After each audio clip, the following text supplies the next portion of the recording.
Yo, what is up everyone? I hope you are having a wonderful day. Early access is always a risky gamble, but here's one where the risk is literally almost free. We're tuning into a 1v1 ranked match in Brawlhalla, and we'll kickstart it with that. So far, I will recommend this game. However, I do not suggest you buy any additional items at this time unless you are willing to try and be a part of what could be the next big Super Smash on Steam. This game has improved since its inception, and has added some major updates to refine and introduce new features. As the big giant blue sign says though, the game is early access. In short, Brawlhalla is Super Smash Bros. Melee, with the giant exception most of the battles can be fought in the air and some crazy and odd combos can be strung together. Also, here's a cool feature right off the bat. The loading screen to play another online game lets you battle it out with AIs while waiting. Unlike Super Smash Bros. Melee specifically, the game doesn't have a fast feel to the gameplay. Rather, the game is smoothed out and requires proper timing and the right button to deliver an effective blow. The game is played generally in the air, but the ground attack special provide for more than enough oomph and entertainment. The challenge to outwit your opponents seems equal at all times. Some players will choose to take a precautious route, while others will be willing to sacrifice themselves for a win. Brawlhalla mimics in its corridor Super Smash. It is because it seems as the first reference to come to mind. On the other hand, it isn't, as I feel the strategies are really diverse and open the player up to a new world. There are character limitations and powers in both games, but changing and throwing weapons distinguishes Brawlhalla. Getting knocked off the map has become avoidable with all characters. When you think you're dead or when you have no chance, it seems playing fields are almost even at all times.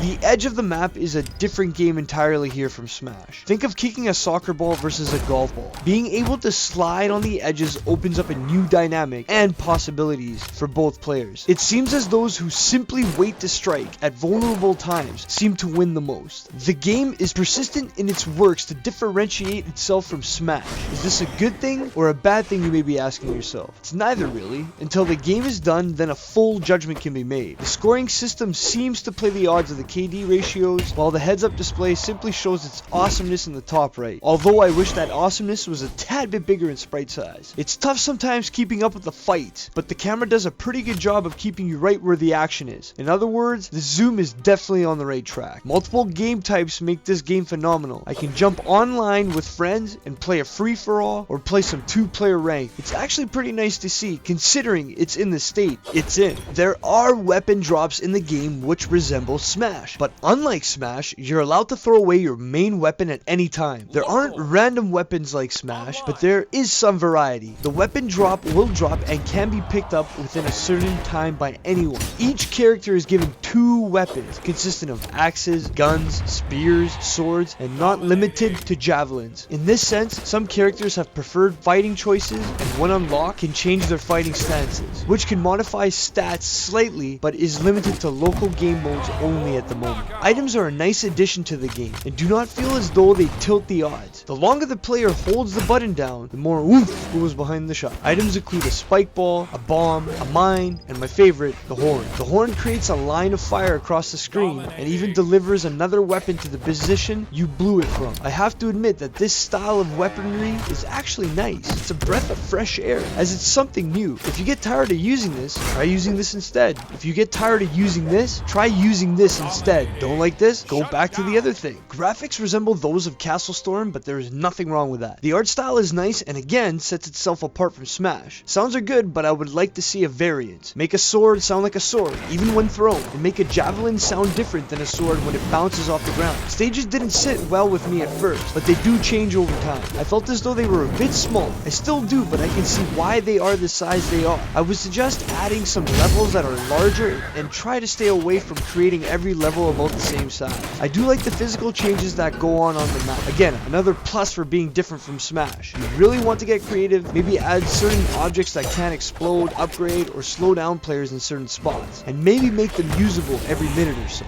Everything is in good shape, but the servers may deter you from playing long or at all sometimes. More servers are on the way, but I've noticed some players have gotten pretty frustrated and simply quit, including myself. Nothing worse than ranking down or losing when your character jumps frame rates to their death. Hopefully this gets fixed ASAP and updates keep coming. Gameplay is literally feeling in good shape and would maybe even like to see more minigames added, 4v4 or local. Anything is welcome, as there is certainly no shortage on skins. I would also like to see the in-game mammoth coins be put to some kind of use in the future. Right now, everything seems dependent on mammoth coins. Mind you, these are only artificial changes, not game restructuring ones. I wouldn't mind seeing some more maps added in the future as well. They've been adding characters every so often, but no new topography. I'm excited to see what the final release will have in store.